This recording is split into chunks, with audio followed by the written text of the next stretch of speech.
So the first pieces that I offered and produced for a multitude of universities was tops. So they were the classic snap-up show shirts with the utilization of the school's logo or name or mascot on the inside of the collar and the cuffs.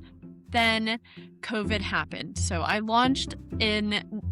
had my launch party in November at the Scat Barn. So come March, schools weren't going in person.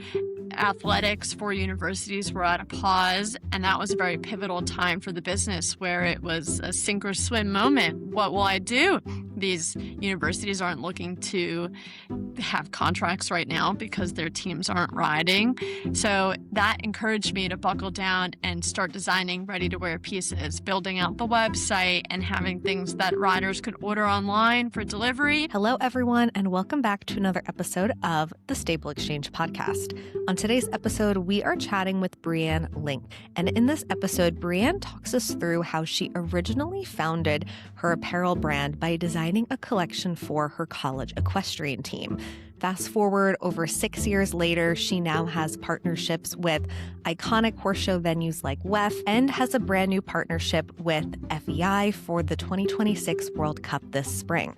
In this episode, Brianne talks us through the journey of designing her very first apparel piece and collection, all the way through navigating wholesale partnerships, licensing partnerships, and even opening up her first brick and mortar store in Wellington. If you have ever dreamed of creating an apparel brand in the equestrian industry, I just know you're going to love this episode.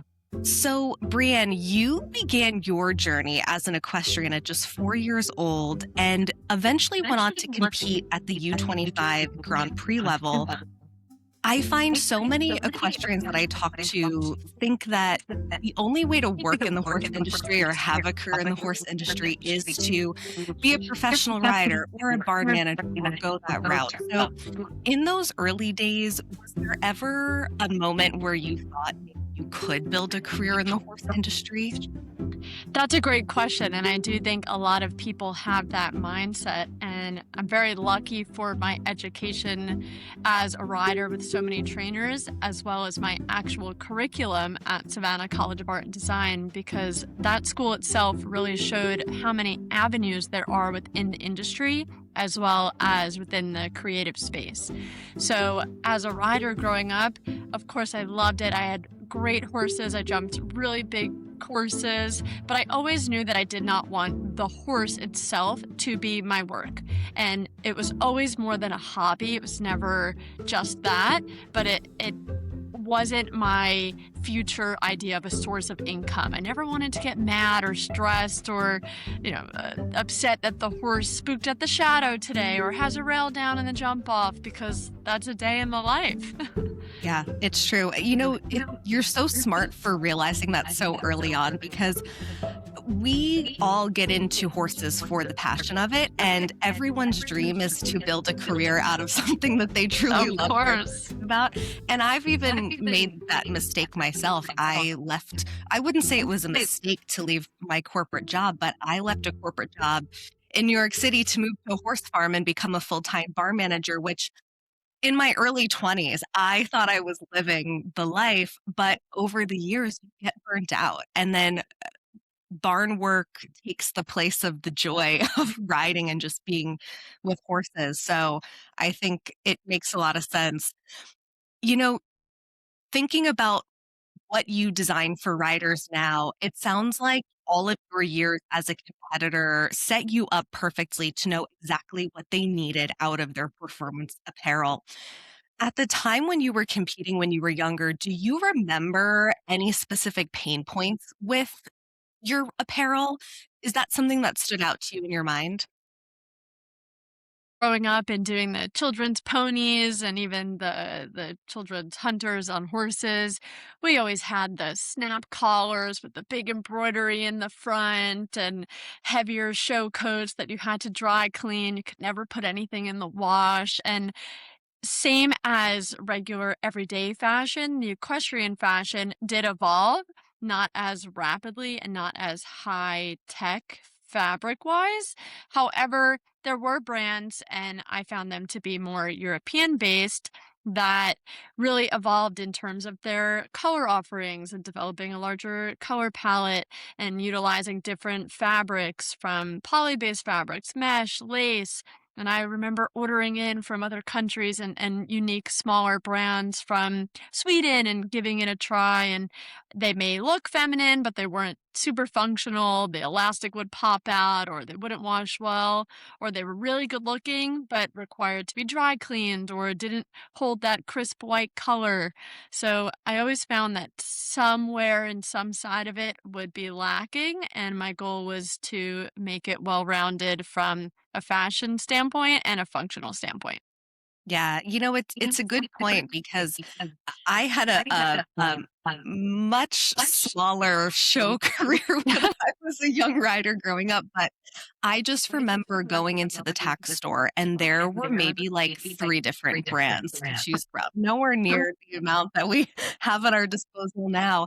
And you're so right. I do think the European brands were always kind of at the forefront of the innovation at the time. So you were lucky if you got to find a tack store locally that that sold them.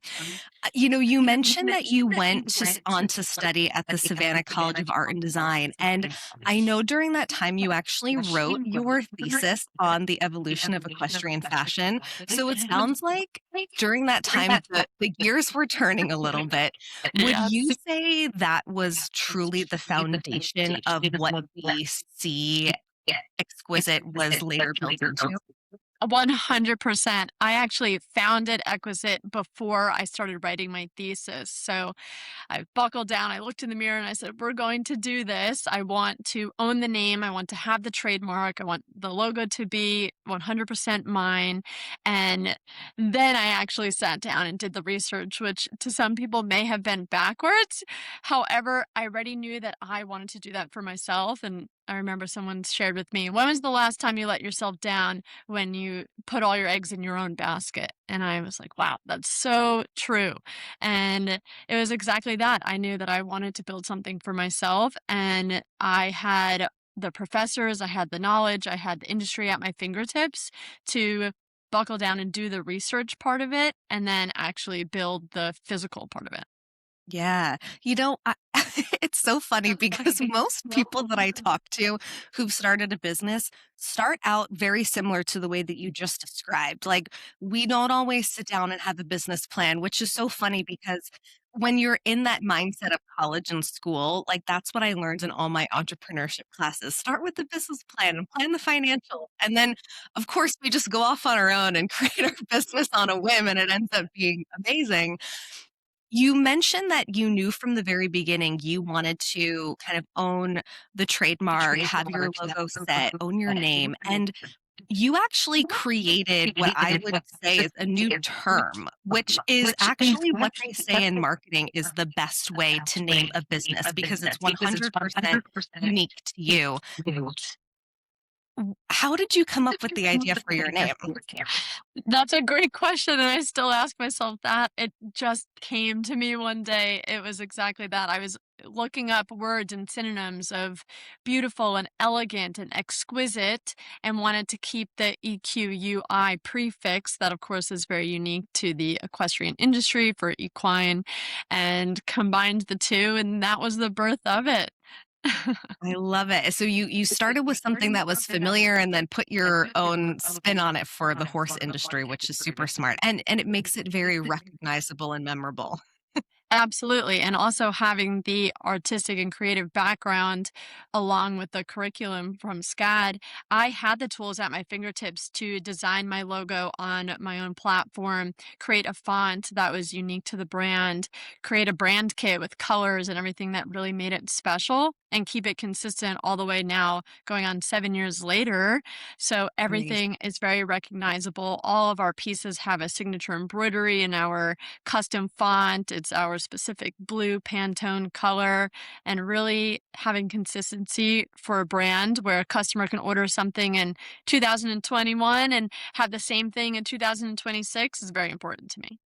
It's incredible. Not many people start out with such a strong foundation that's able to carry them through for longevity. So I love that you put a lot of intention into it from the beginning, and you'll never be in a position to have to rebrand and change things. Absolutely. And like I mentioned, just having those skills for myself and being able to use Adobe and being very educated now with Canva and new up and coming platforms, it really helps because having someone design a logo or a font or things like that, that's a huge monetary commitment for designers. So being able to do that essentially in-house was very beneficial and helps move things along. Yeah, we're going to talk about marketing later on in this conversation, but I love that you mentioned that already because that is one of the biggest expenses that most brands will have in their business, but Yeah, it is one of the most valuable things to invest in. So if absolutely. you have the skill and the talent to do enough of it on your own, I always think that's going to be more beneficial in the wrong run, especially when you're first starting and launching a brand. I would love to know what that first piece was that you designed.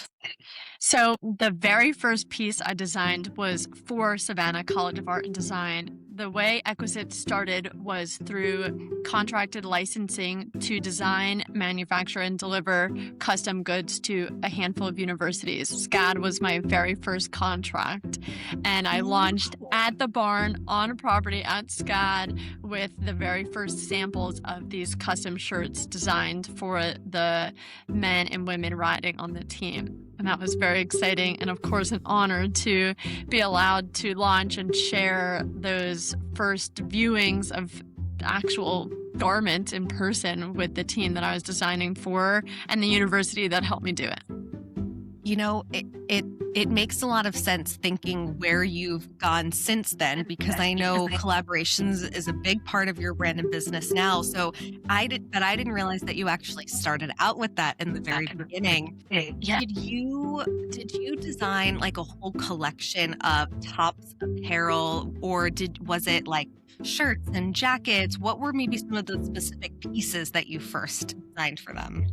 So the first pieces that I offered and produced for a multitude of universities was tops. So they were the classic snap-up show shirts with the utilization of the school's logo or name or mascot on the inside of the collar and the cuffs. Then COVID happened. So I had my launch party in November at the SCAD barn. So come March, schools weren't going in person. Athletics for universities were at a pause, and that was a very pivotal time for the business where it was a sink or swim moment. What will I do? These universities aren't looking to have contracts right now because their teams aren't riding.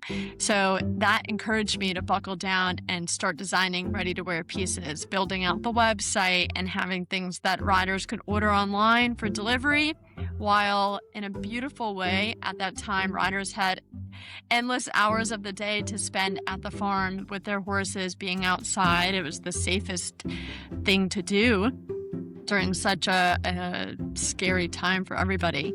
So in a beautiful way, it really helped me buckle down, like I said, and just put my design skills to fruition and really flourish and not get lost in the mix of what was going on. Yeah, it sounds like you made a smart pivot at a time where things maybe you didn't really know where things were going to go. I don't remember much about what was happening on the show side of things during that time, but it's funny, I started Farm Fir in 2020 as well, and it was such a time of uncertainty for so many people, but I think for the horse industry, a lot of us had a lot of success during that time because so many people finally had time to commit to their horses, maybe buy the horse that they'd always wanted to buy but never initially had the time for it. So I love that you made that pivot to say, people aren't showing right now, but how can I still best serve the riders who still need this performance wear? Now, I find so many business owners are so afraid to commit to their business full time. And there's always that question, how do you know that this isn't just a side hustle? It's a full-time career.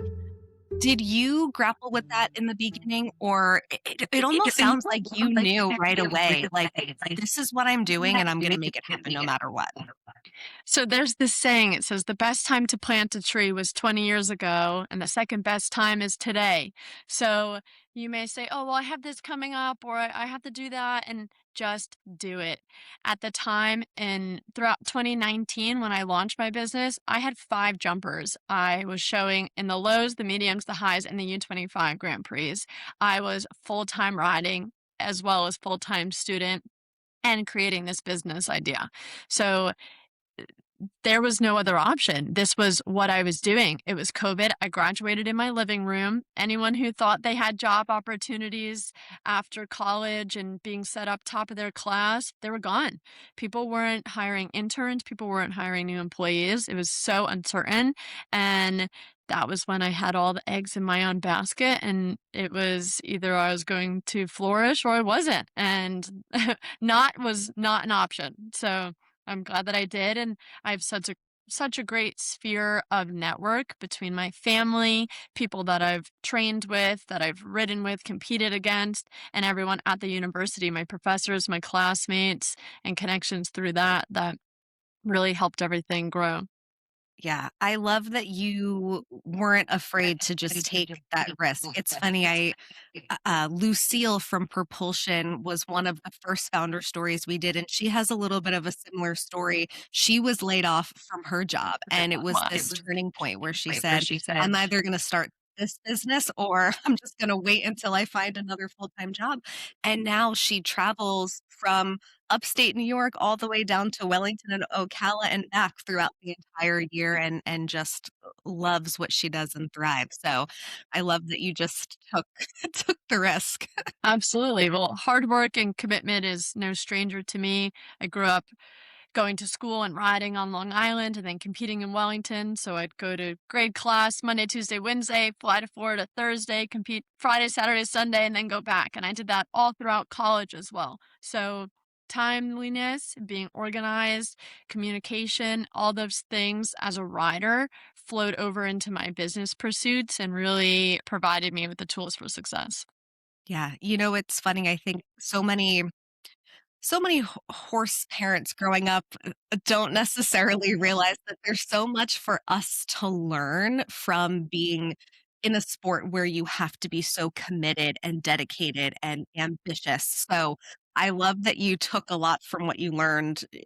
That sounds like a crazy schedule, flying back and forth to compete. It was, it definitely was, and I grew up on Long Island, and I trained in North Salem and Brewster area, so my mom would pick me up at lunchtime from school, we'd drive 2 hours, I'd ride for 2 hours, we'd drive home for 2 hours, we'd fly for 2 hours. So much travel, but how lucky are we to be in an industry that allows us to travel and brings us to the most beautiful places all around the world? No one else can say that. It's incredible, and we're lucky to have it. It's so true. Every iconic horse destination, I mean, one is more beautiful than the next. So I Absolutely. totally agree. 100%. Yes, and we're lucky. I'm lucky to have the opportunity to have experienced so many as a rider, and now to be participating with extremely renowned venues as a sponsor, as a co-designer of official merchandise, and being licensed to do such things. So it's very exciting. Yeah, that was one thing that I wanted to ask you was about your partnerships. So I know you have a vendor store set up at WEF. I think that's where we initially met years ago. And I've Yes. also seen you at the Hampton Classic Horse Show. Yes. How did you initially get into these iconic horse show venues? Because I think that's a dream that so many equestrian brands have. Absolutely. So it was a lot of years in the making, and a venue like the Hampton Classic, I was on a wait list for 2 years because most of the vendors that are in there, they don't leave. They love it so much, and they come back every year. So just waiting for someone to maybe go down a different avenue so I could squeeze in there was a long time, but it was so great. And same with WEF. I started off very small in a small 10 by 10 booth. And then I got bigger, and then I was in the prime location, and then I did the whole season. And now I do not have a vendor space there. I have a brick and mortar and a warehouse just down the road from Wellington International. and I am the official apparel partner of Wellington International for the Winter Equestrian Festival and the Global Dressage Festival merchandise. So cool. I saw that on your website as I was prepping for our conversation today. That must just make you feel like you were at the pinnacle of exactly where you're supposed to be. 100%. It is such a full circle moment, and I shared that on my personal social media page with pictures of me doing the pony jumpers when it was PBIEC, and just looking back at it now, and so many people say, "Oh, where is your booth? Why aren't you here?" And it kind of is perceived as that the business is not doing well or that I no longer can be there. And it's a really interesting dynamic from people on the outside looking in. However, I get so excited to tell them, no, it's the opposite. Business is so good. I'm able to remove myself and I'm able to really push the 8 retailers I have between Winter Equestrian Festival and Global Dressage Festival, as well as the on site merchandise stores for the Wellington International shop. So it's such a full circle moment and a change in dynamic. And I think a lot of people are used to physically seeing me on site, and my booth space became a landmark, you could call it. But it is a definition of growth. So it's very exciting. 1000%. Would you say that your network that you've built over the years helped you secure some of these partnerships and collaborations? Is there a particular person or a moment or something that you can attribute that to?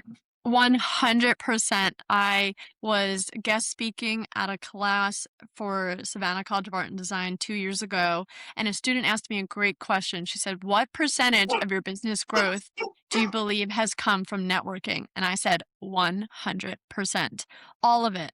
Any person that I have saved in my contacts, anyone that I've met in passing, it builds your Rolodex, and it is all about who you know. Of course, being a vendor and understanding the consumer dynamics from everyday foot traffic has a huge implementation into how I design for what Equisite produces.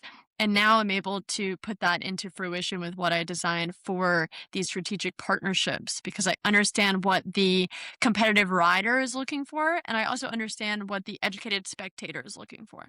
Yes. I love that you mentioned the educated spectator because I see so many of your pieces being so transitional. Like you could jump off your horse and then go out to lunch with your friends and still look put together and cute. So, would you say that that was something that was at the forefront, or is that something that you still continue to think about when you're designing these collections? Absolutely. I want everything to be very versatile. I want the rider to, as you mentioned, be riding, hop off, go to lunch, and then get ready for their tennis lesson or their golf lesson. Because Exquisite is designed for those that, of course, are riders. We have the functionality, the movement, the airflow, but also those that live an athletic lifestyle. Pieces can be worn on the golf course and the tennis court for Pilates class, because riders are always looking to stay fit. And I find that people who are equestrians do a multitude of other things. So I want the shirt to serve multiple purposes and not just strictly for the equestrian arena. That's really smart. I know you technically didn't go to school for fashion design, right? So Correct. how did you even have that first garment made? Was it the people that you knew at school that just knew who to connect you with? Like, what does that process look like? If you think about someone who's dreaming of designing their own apparel line, what's kind of that first step that they should take to get something? That's a great question. And so many people ask me that question. And I tell them, reach out to their initial sphere of network. Don't be afraid to ask the question on Facebook, because someone somewhere may know someone who can sew or create textiles or make the pattern and the brand kit for you. So don't be afraid to ask your network, because someone somewhere can do it. Of course, I was at a university for creatives. I lived right next to the fashion building, so I did spend a lot of time in there, although my actual classes were elsewhere, but had friends that were majoring in fashion design, fashion marketing. Really used my connections between students and also the professors in those major curriculums.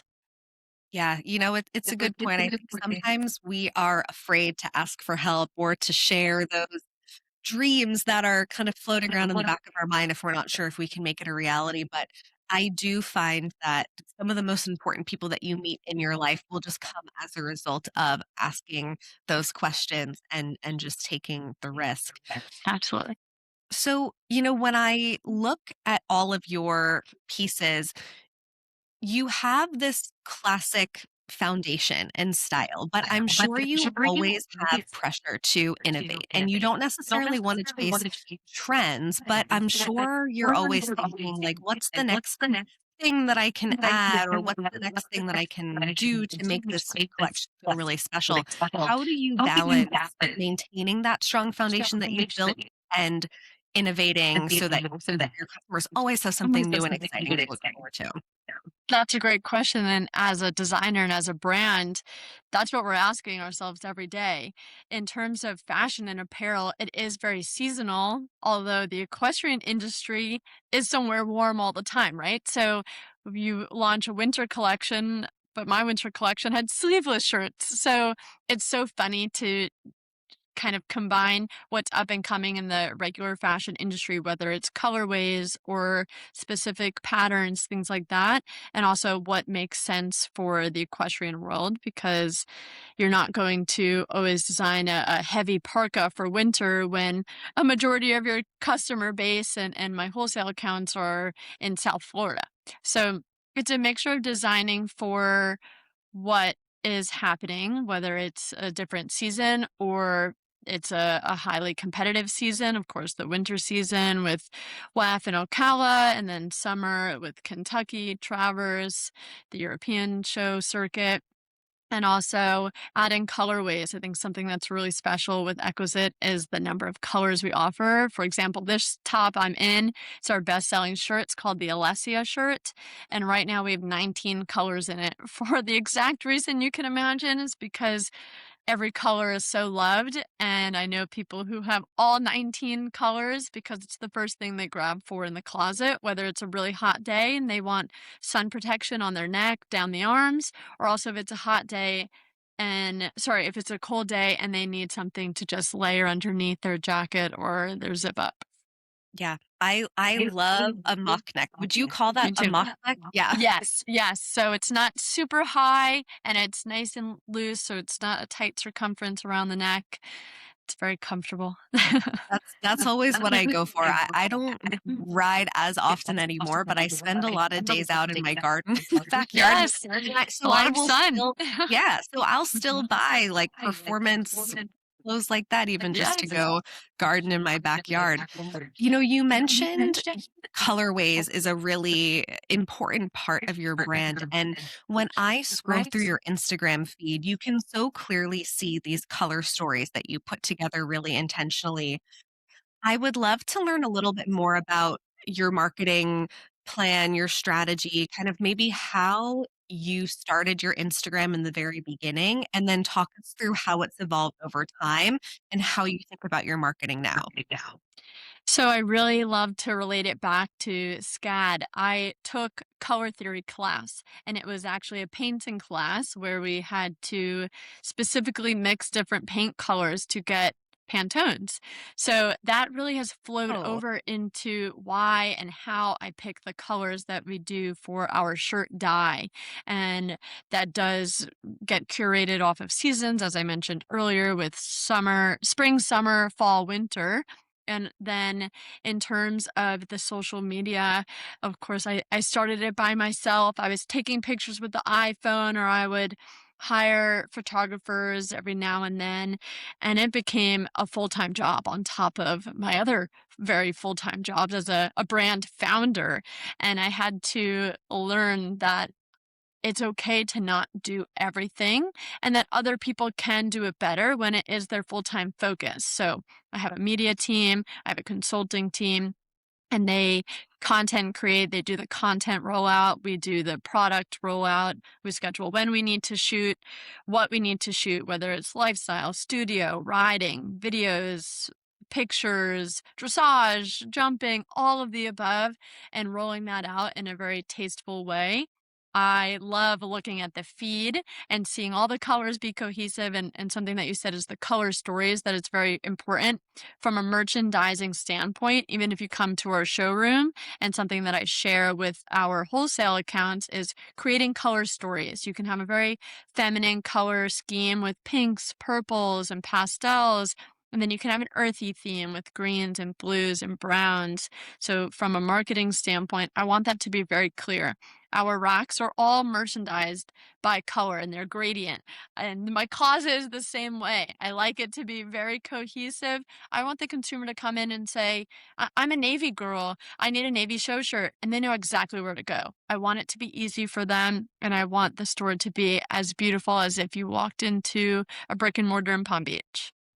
I love that you mentioned showroom because that's exactly what I think about when I envision. I mean, I haven't been to a brick and mortar yet, although I'll be in Wellington soon. So we'll have to Perfect. Come by. talk Yes. sideline because I'd love to visit. But even thinking about your booth at WEF, and even when I see you post racks of clothes on your Instagram, you can so clearly see how intentional you are. And I love that you mentioned that you work with a full media team now because, like we mentioned in the beginning of our conversation, people don't realize how important it is to Yeah. invest in good marketing and 100%. amazing media. So, what did that first step look like when you said, "Okay, I need to bring this team on for my brand. I can't do this by myself with an iPhone anymore." Did you kind of find a couple photographers that you loved working with, or did you pick maybe one person that you stuck with from the very beginning?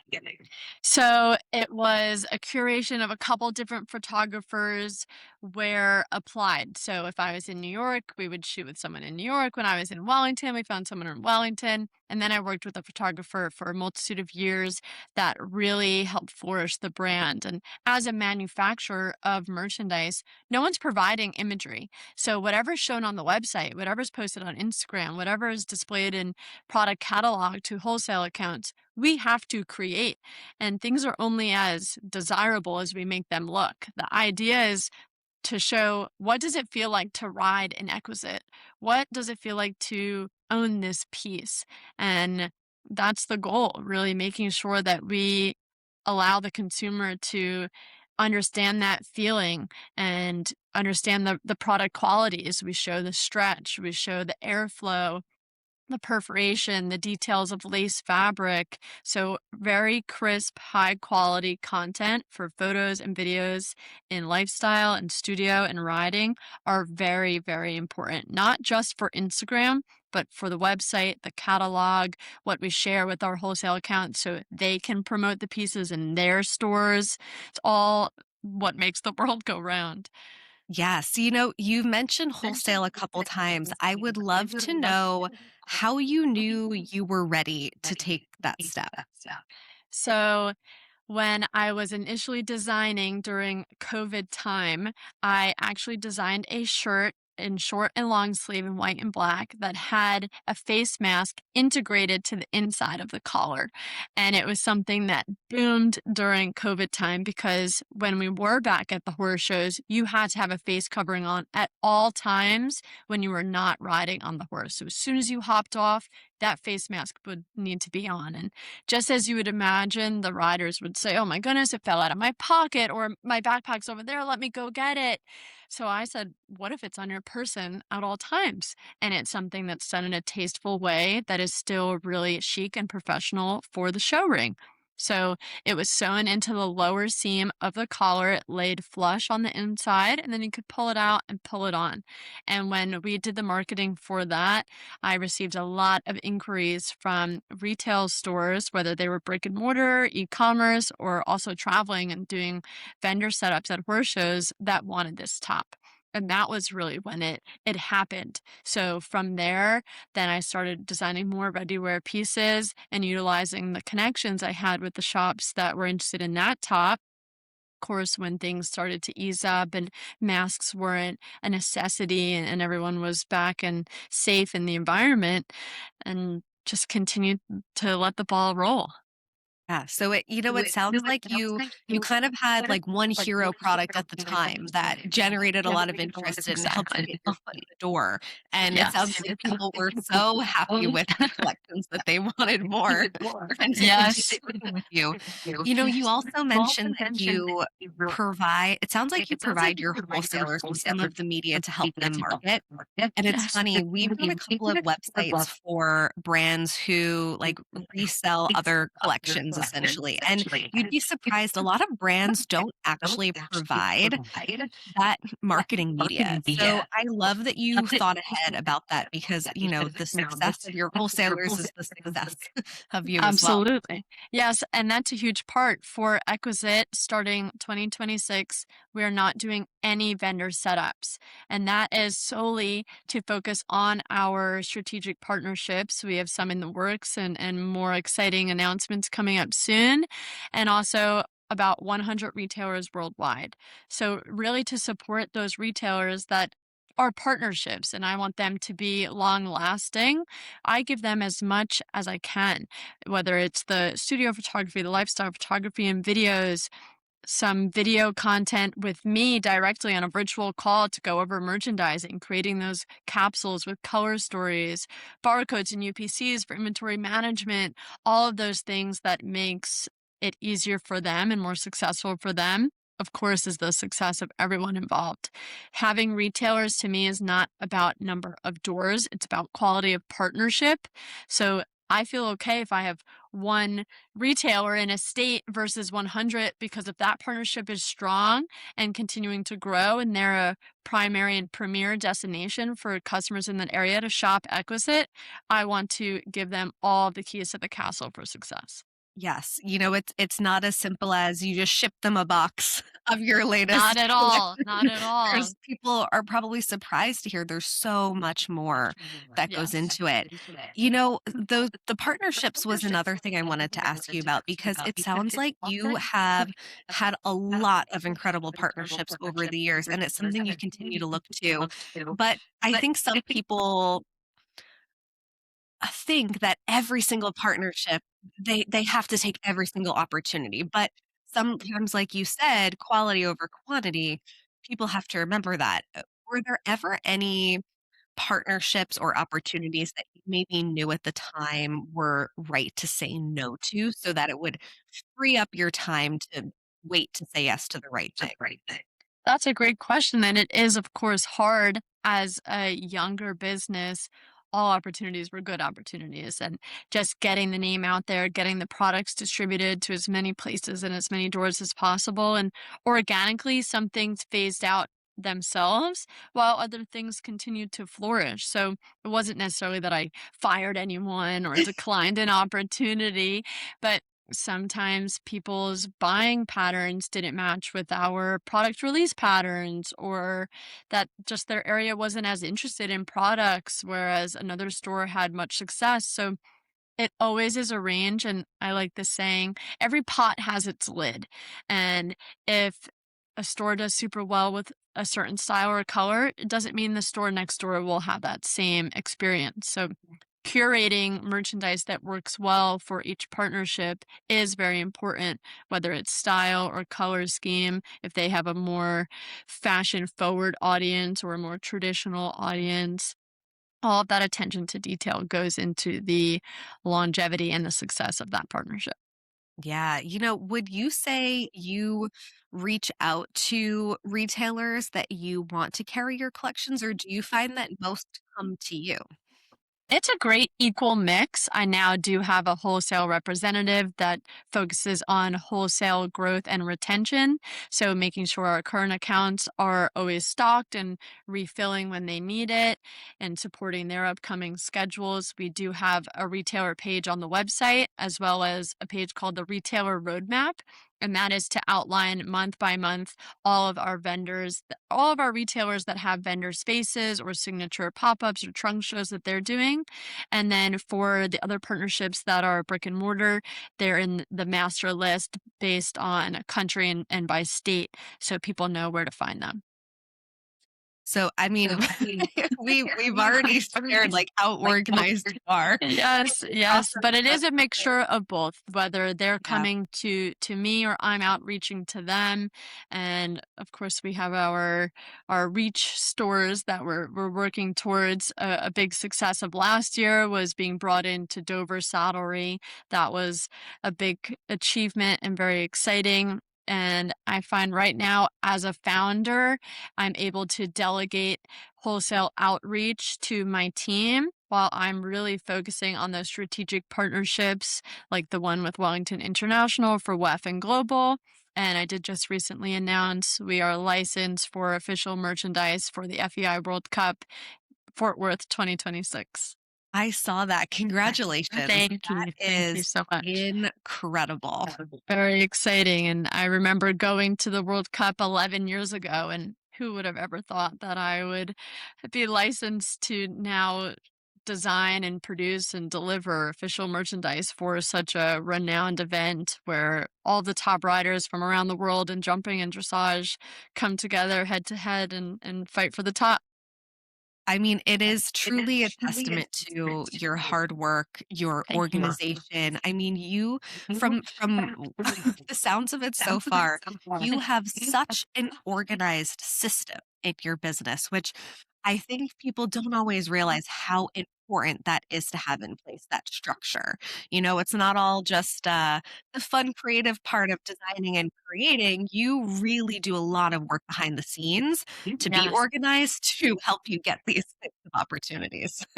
It's a work in progress. It started similarly to most people start in the basement and in the garage, and then a small storage space, and then an actual warehouse. And now I'm very lucky to have just recently moved into a warehouse 3 times the size of my previous space to be able to hold enough supply for the growing and increasing demand that the company has now. So having an organized office space with my packaging materials and being able to do virtual calls like this and all of the inventory labeled by size, by color, by style. It's all I'm looking at it because it's over there, but it's all gradient too. It's so beautiful and it's very picture perfect and all the inspiration from Pinterest actually came to life. So It's the it's best fun to when see it. it finally works out that way. A The hundred inspiration percent. comes But to life. the organization is a lesson learned over time because it doesn't start that way. I was crawling through storage spaces and didn't have lights on because, it's a regular storage facility and you can't see. And then moving into a small space, being reserved, and then outgrowing it so quickly was exciting and a great thing to see. And moving into a new, larger space was an opportunity to almost start from scratch and move everything over in a very organized and intentional way for efficiency and effectiveness. I have my best sellers closest to my office for when I pack orders and everything organized by color and top to bottom by size. So it is very intentional, but that came from years of experience. Yeah, it didn't just happen overnight. It came from learning lessons Yes, along the yes. way. And you've mentioned your team a couple times, and I think a lot of people sometimes know that they need help in their business and it's time to maybe hire that first person, but they don't necessarily know how to begin the process of delegating it. So, how do you decide what are the things that you as the founder really need to have your eyes on every day and what should really be delegated to those on your team? So that's a great question, and it's still evolving every day. In terms of my internal team, I actually have 0 employees. It is just me. And I have things that are outsourced on a contracted basis as needed. Like I mentioned, photography, social media, wholesale. And then there are people on monthly retainers. So that way, all of those wheels continue to go around. But you have to look at how your hour is best spent. Is your hour worth $25 or $30 if you needed help packaging orders or answering customer service emails? Or is your hour worth focusing on scheduling a meeting with Wellington International and showing them design concepts and samples to create a really renowned partnership? So you have to break it down by dollar because I think at the end of the day, it is a monetary commitment, and that's what is fearful for some, being like, well, I can do it. Why am I going to spend money on somebody else? I'm sure you can do it, but do you go to the dentist or do you clean your own teeth? So it's kind of like that. There's some things that people do and they're professionals to do it. And if it will bring you the most growth and return on investment, you have to look at the big picture. Yeah, it's a good point. Kind of like what we were mentioning with the marketing, there are some things just worth investing in because it's going to help get you where you want to be in the long run. 100%. And from a manufacturing standpoint, having that high quality content and a really strong online presence is what helps the brand grow. I understand that X amount of followers on Instagram does not mean dollars, but I think there's something to say about having that strong social media presence and people going to the page and being like, oh, wow, this many thousands of people follow them, that they must be good, and they have this many likes on this picture. Wow, people really want this shirt or want this product. And it kind of makes all of that go around. But having a really organized website and a user-friendly platform that makes shopping easy is the best case scenario. We want it to be easy. We want all the products to be viewed cohesively, clicking to next variants and adding to cart and checkout to be seamless, and offering as many payment options as possible, PayPal and Zelle and Venmo and all those things. Just any opportunity to bring a consumer to become a customer is the end goal. Yeah, I mean, like you said, having a strong social media presence creates that brand awareness, and then having a Yes. really strategic website for them to land on will help convert them. Yes. I'm glad that you mentioned your website because it is so clean and clear and professional and easy to navigate. What were those first few steps kind of putting together your website for the first time? I mean, you have so much creative talent, as we've already heard in this conversation, but a lot of people don't always realize that luxury and elegance is so often rooted in simplicity and just that ease of use. So, how do you think about that when you think about your website? So just recently, we revamped the whole website, and that launch was alongside our spring launch, February 10th. So what you're seeing right now is very fresh and new. We revamped the homepage with a captivating video header, and we reshot all of our products in a proper studio. So all of the images are very cohesive and, like you mentioned, clean. I want the product to be the star. I don't need the backgrounds and riding and the horses and all that. I want it to just be simple and beautiful with so many style options and color options that may look similar. The best way we can differentiate them is with really clear photography, really good lighting, and of course, different names that are special and unique to those different colors. But for the website, I just had a team that came in and really focused on the back end of it. So making sure everything clicks to the right places, making sure SEO is really strong, having all of those key tag words. So when people are searching, they will find Equisite, whether it's right at the top or if they looked up athletic shirts for tennis, it still could be shown to them because, again, the pieces are made for the athletic lifestyle, not just a rider, of course, with the rider in mind, but for those that do a multitude of things. So getting in front of them is very important, and having a strong website is what people see. It's a landing page. It has to be beautiful. Yeah. And one thing that I'm really taking so far from this conversation is how much you think about the foundation and the background details on everything to make what we see as the customer on the other side not only beautiful, but something that works and converts and is an organized process. Thinking back from when you first started your business, what would you say as a young founder or a young clothing brand designer would be the first thing that you would recommend they invest in from the very beginning? There's a couple of things, but I I would say that photography uh, if you are designing a product, it needs to look beautiful unless you are in person 24/7. you need to have a strong website. And like I said before, the product is only as desirable as you make it look. So, what does it feel like to wear it or to own this or to use this?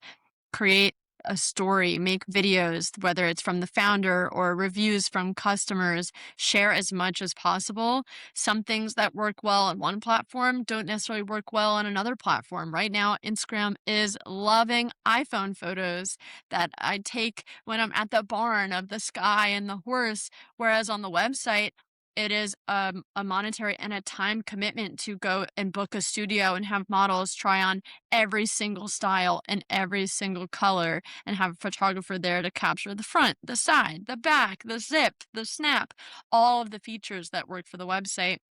And then all the things that work for social media and trying to balance.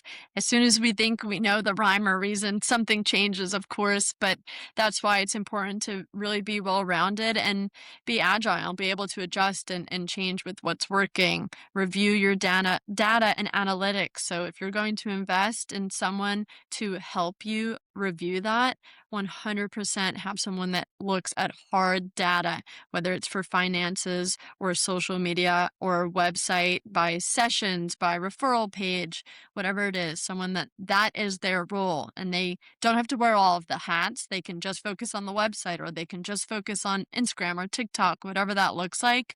But don't just produce because you think it looks pretty or you think it's easy. Produce what's producing back for you. Return on investment of money and time needs to be the foundation of why you do everything that you do.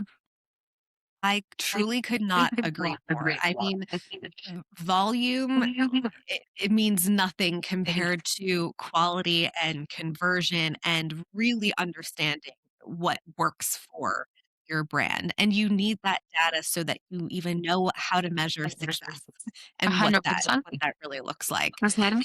On a similar note, I would love to know what's the one thing that you think early founders should keep in mind when they're going into wholesale partnerships for the first time?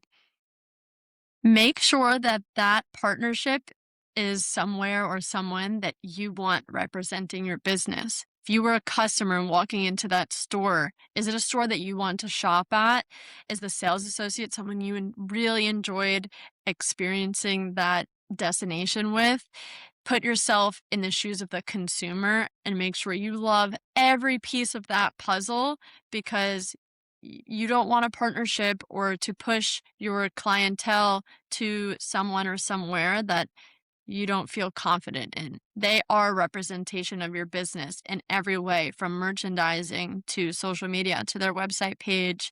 So, helping them have the most success, providing them that imagery so everything is cohesive, making sure they're aligned on pricing for retail, and so on is really important. Make sure that the customer is going to have the best experience as if they were shopping directly with you.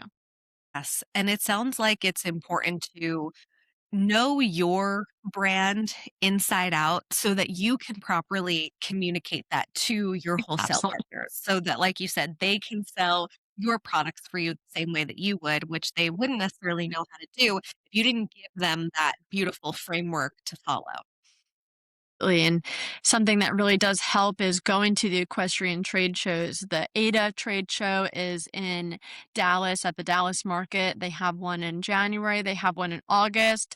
There's also SPOGA, which is in Germany in February and I think in July. So having the opportunity to go and meet buyers in person and let them experience the product in hand, touch it, feel it, try it on, buy the samples, bring it back to their customer base, make sure that they have a demand is also really important. You want them to be successful. It's not about shipping the box with as many units as you can fit.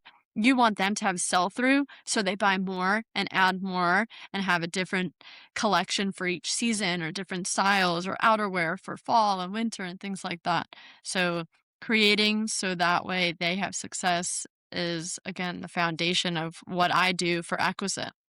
Yeah, it's a good point. You know, every time I see you guys all in Ada, I have such FOMO because it honestly looks like this amazing convergence of all of these Yes. incredible equestrian brands. Is that another thing that you would recommend most new brand owners do is either go to the trade shows and network or to debut their collection? 100%. Equisite set up a handful of times, and it was a great opportunity to be on the floor and meet those buyers in person because there is still that connection that happens face to face, and not everything needs to be written via text or email. And there's just, you can see people's energy and understand their customer better, and they can understand your product better.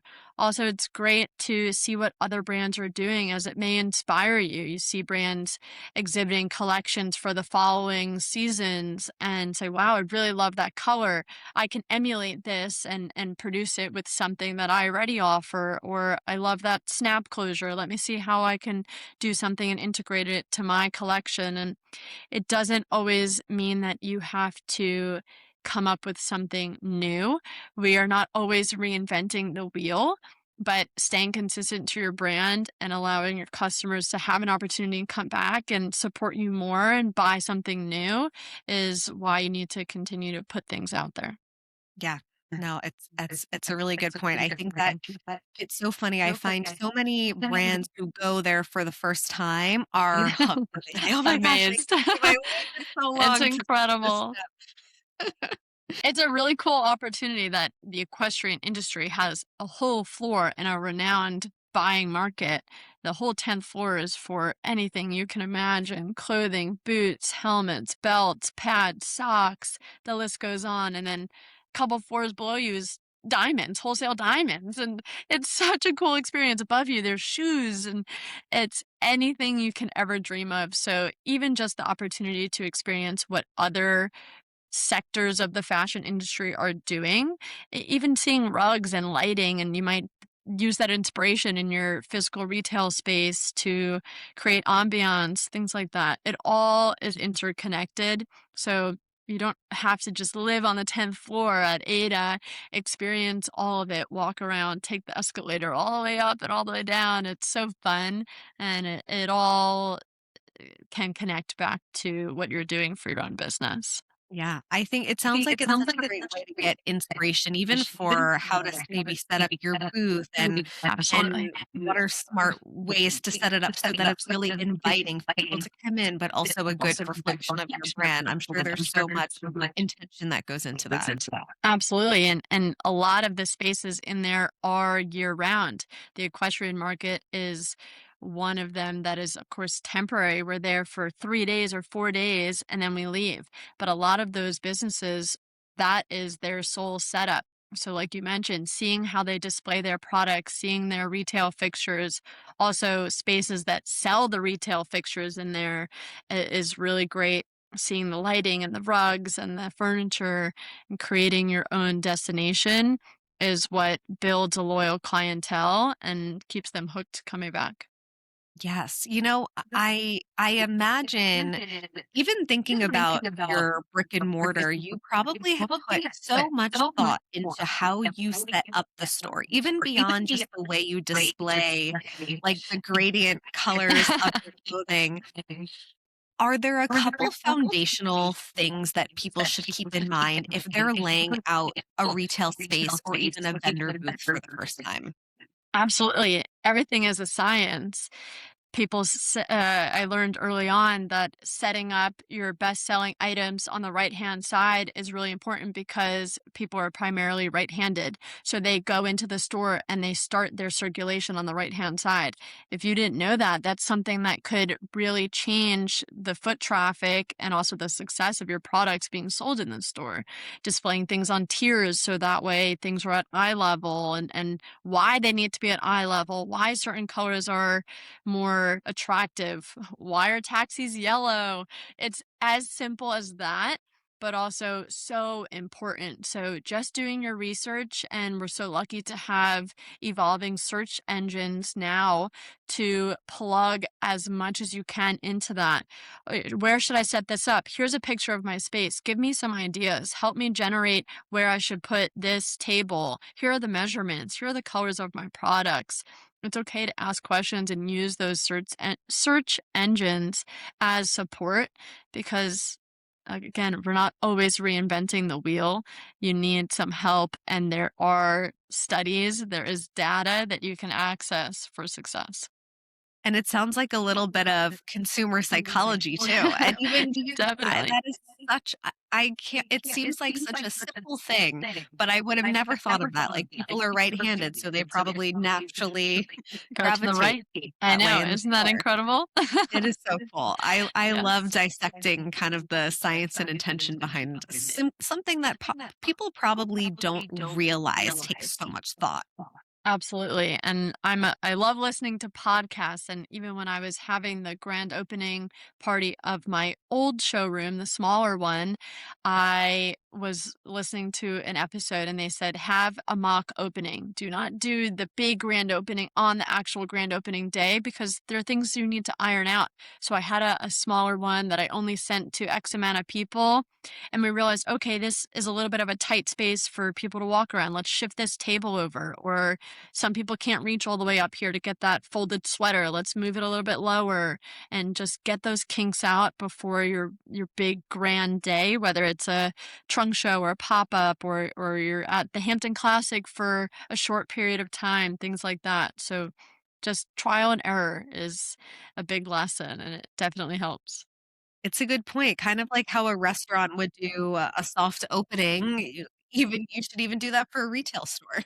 Yes, yes, definitely. And from an organizational standpoint, like we talked about earlier, it is always a work in progress, figuring out back stock. Is it in bins? Is it in shelves? How is it labeled? Is it by color? Is it by style? Can't be digging, things get messed up. And no matter how many times I count the units, there's somehow still more or less. And so it's always ever changing, but it's so fun. I've rearranged the warehouse since I've been here, probably 5 times, and it's only been about 2 months, so it's okay, but I'm lucky now to have the physical space to do that and continue to expand what's in the space, whether it's outwards or upwards with height now, because I'm very lucky to have an actual warehouse space that's really tall. But something my dad taught me at a young age was you will only grow as big as your space allows you to. So when I had a small warehouse, I only had enough inventory that fit in the warehouse. And now I have a really big space and I have more in hand, and I'm able to move more inventory out and accept larger wholesale orders and customize things on site for those strategic partnerships and things like that. Well, it's a good point because I imagine they go hand in hand. Like you can't really grow more wholesalers if you don't have the space for the items that you need to supply to them. So I think that's important for people to keep in mind too. You have to have that foundation ready to kind of best serve who you want to work with next. Exactly. And as a consumer and just as people, our attention span is shorter than a goldfish. We want things and we want it now. And the needs of the buyer, whether it's the direct customer from the website or coming in the store, or the needs of the wholesale account, because they have demanding customers as well, become my needs. So I'm serving everyone for Equisite in that standpoint. Our estimated fulfillment time on Shopify is less than 1 hour. So we are very timely, and I am in here. If it gets ordered and I am here, it's shipped and it's out that day. And if it will be one day later, I let them know.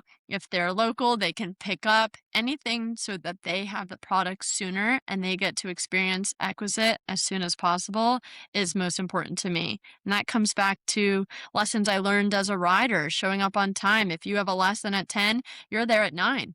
Being on time is late, and delivering as soon as possible really gains credibility.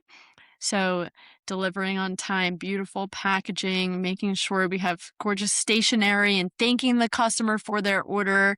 I just recently sent flowers to one of my retail accounts because they said something so nice to someone else, and little things that make the world go round, but that are so thoughtful and intentional continue those partnerships. Yeah. And I mean, customer experience is everything. That's what, you want your customers to be the best influencers for your brand and brag about it to their friends as often as they can.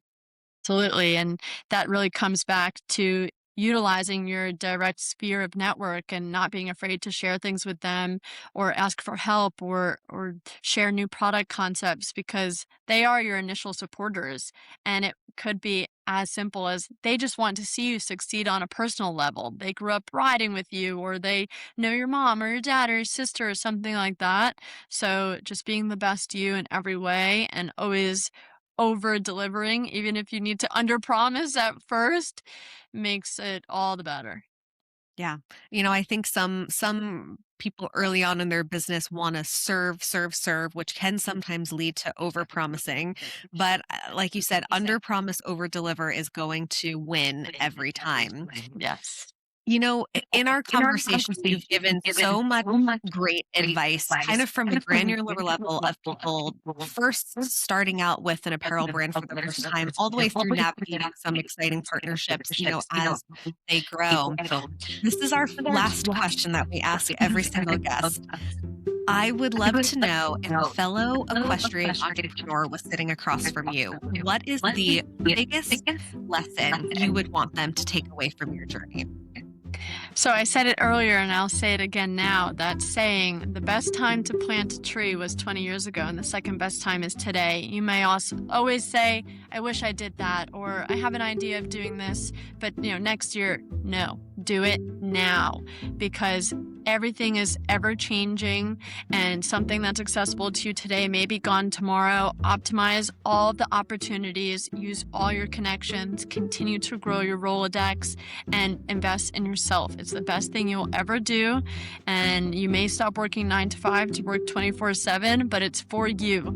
And you get to enjoy all of the triumphs, and you have to deal with all of the hardships, but it makes everything that much greater. It's so true. It's that classic saying, I forget exactly how it goes, but something along the lines of entrepreneurs are willing to work 90 hours a week for yourself rather than 40 hours a week for someone else. And I think sometimes people just need that little push to just say, what are you waiting for? Just get out there and do it. Just do it. There's something for everyone. And if you don't believe it, just look at the multitude of websites and different selling platforms and see what's out there. And you might say, okay, this is not my style, or I would not buy this, but there's a platform for it. So someone out there is, and there will continue to be someone out there for what you create, what you design, what you talk about, what you come up with. Share it with the world, and it can continue to grow, and it can be your full-time job. It can be your business, and it can develop outside and above that hobby mentality.